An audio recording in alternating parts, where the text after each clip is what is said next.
Kannur railway സ്റ്റേഷനിൽ KSU പ്രവർത്തകർ നടത്തിയ പ്രതിഷേധത്തിനിടെ ആരോഗ്യമന്ത്രി വീണ ജോർജിന് പരിക്കേറ്റു. കൈക്കും കഴുത്തിനും പരിക്കേറ്റ മന്ത്രിയെ കണ്ണൂരിലെ ആശുപത്രിയിൽ പ്രവേശിപ്പിച്ചു. ദി കേരള സ്റ്റോറി 2 സിനിമയുടെ സെൻസർ സർട്ടിഫിക്കറ്റ് റദ്ദാക്കണമെന്ന ഹർജികളിൽ തീരുമാനമെടുക്കാൻ ഹൈക്കോടതി ഇന്ന് ഉച്ചയ്ക്ക് 3 മണിക്ക് പ്രത്യേക സ്ക്രീനിംഗ് നടത്തും. ടീസർ പിൻവലിച്ചെന്ന വാർത്തകൾ നിർമ്മാതാക്കൾ നിഷേധിച്ചു. കേരള സ്റ്റോറി ഹൈക്കോടതി കാണുന്നതിനെ എതിർത്ത് നിർമ്മാതാവ് വിപുൽ അമൃത്ലാൽ ഷാ. കെ സ്മാർട്ട് വഴി ജീവനക്കാരുടെ വിവരങ്ങൾ തിരഞ്ഞെടുപ്പ് പ്രചാരണത്തിനായി മുഖ്യമന്ത്രിയുടെ ഓഫീസ് ചോർത്തിയെന്ന് പ്രതിപക്ഷ നേതാവ് വി.ഡി. സതീശൻ ആരോപിച്ചു.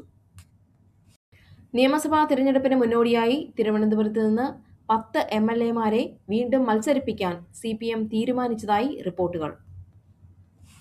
സംസ്ഥാനത്തുടനീളം 503 പുതിയ ബസ് റൂട്ടുകൾക്ക് സർക്കാർ അനുമതി നൽകി.